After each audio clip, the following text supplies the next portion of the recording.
স্বামীর বারণ করা সত্ত্বেও আজকের পুজোটা আমি সেরে নিলাম। চৈত্র মাসে যে শীতলী পূজাটা হয়, তো সেটাই আজকে করে নিচ্ছি। নমস্কার বন্ধুরা, সুমির সিম্পল লাইফস্টাইলে আপনাদের সবাইকে স্বাগতম জানিয়ে আজকের ব্লগটি এখান থেকেই শুরু করলাম। পুরো ভিডিওটি দেখবে, আশা করছি ভালো লাগবে। তো দেখো, সকাল সকাল উঠে যেহেতু আজকে নিরামিষ খাবো, তো নিরামিষ বানাবো, খাবো তো না, উপোস করেছি। তো তার জন্য আজকে একটু ঘরটা একটু পরিষ্কার করে নিচ্ছি আর কি।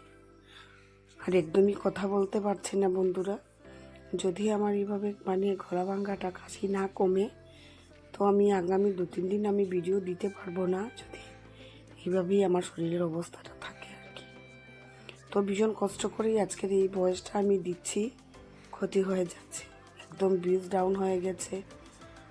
সব জিনিসটাই আর কি, যা যা লাগে একদম হয়ে গেছে আর কি, একদমই চ্যানেলটা ভালো চলছে না। তো তার জন্য কিন্তু শরীরটা যদি ভালো না থাকে, তো কেমন করে ভিডিও করব বা আমি ভয়েস দেবো বলো? বা ঘরে যারা আছে তারাও বারণ করছে, যেহেতু শরীরটা ভালো না, তো যেই কদিন আর ভিডিও করতে হবে না, কারণ যেহেতু শরীরটা ভালো না, ফার্স্টে শরীরটা ভালো হয়েছে, ওটা একটু পরিষ্কার করে নিচ্ছি ঘরটা।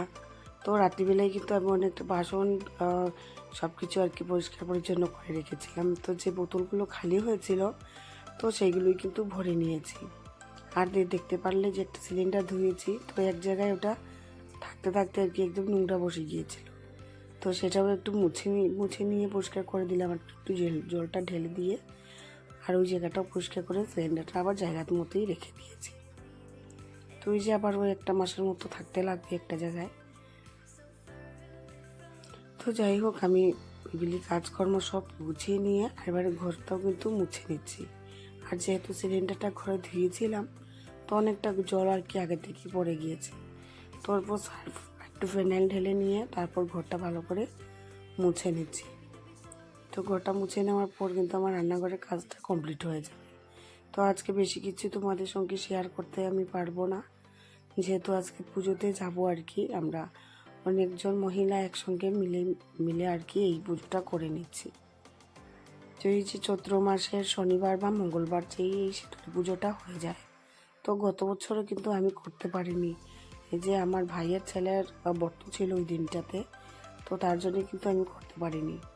তাই ভাবছি যে আরও মানুষের অপেক্ষা না করে আর কি গ্রুপে গ্রুপে করা হয় এই পুজোটা, তো যখনই চান্স পাবো করে নেব। তো তোমাদের সঙ্গে কথা বলতে বলতে আমার কিন্তু রান্নাঘরটা মোছা কিন্তু কমপ্লিট হয়ে গেল।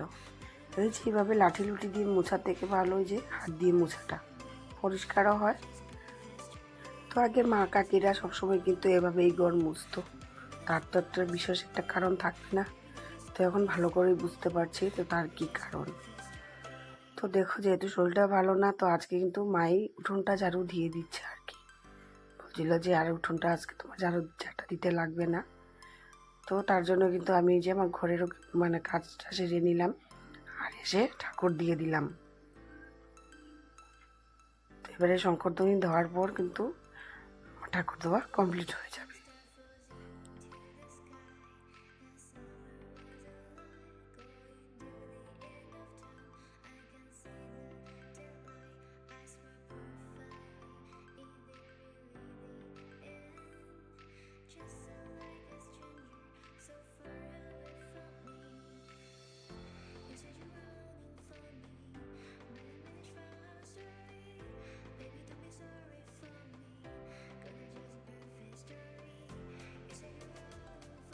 তো এইদিকে কিন্তু আমার ঠাকুর দেওয়া কমপ্লিট হয়ে গেল। এবার ওটা দেখিয়ে আসবো। তো যাই হোক, ধনু পুরো বাড়িতে দেখিয়ে আসলাম। আর তারপর এসে যে কিছু খাবার কিন্তু বানাইনি, তো আমরা যেহেতু খাবো না, ওদেরকে দেবো। তো আমি এবার গ্যাসের দিকে মার জন্য বেড়ে রেখেছি, এবারে দিয়ে দিলাম। তার সঙ্গে সঙ্গে কিন্তু রান্নাটাও চাপিয়ে দিলাম, কারণ যেহেতু পুজোটা 12টা 12:30টার দিকে পুরোহিত আসবে, তো তার মধ্যে সব। তো দেখো, আজকে একদম সিম্পল কিন্তু খাওয়া দাওয়াটা বানিয়েছি।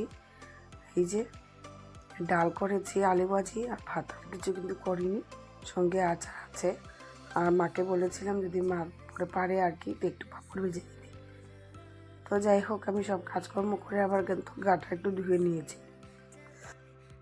তারপরে এসে রেডি হয়ে গেলাম।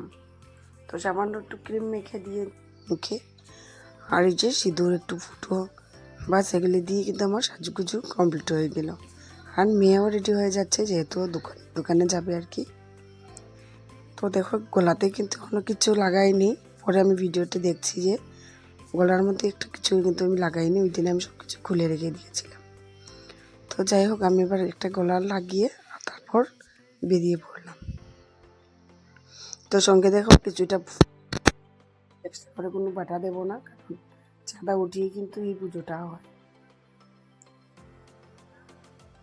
আর দেখো, যাওয়ার সময় এখানে একটা বানর বসা ছিল, তোমাদের সঙ্গে শেয়ার করলাম। তো দেখো, চলে আসলাম এখানে। এটাও আমার একটা ভাইয়ের বাসা হয় আর কি, মশাই করে সবসময় দোকানে যে পূজার সময় বা দেখতে পেয়েছিলে একজন পুরোহিত পূজা করেছিল, তো ওনার বাসায় কিন্তু এই পূজাটা হচ্ছে।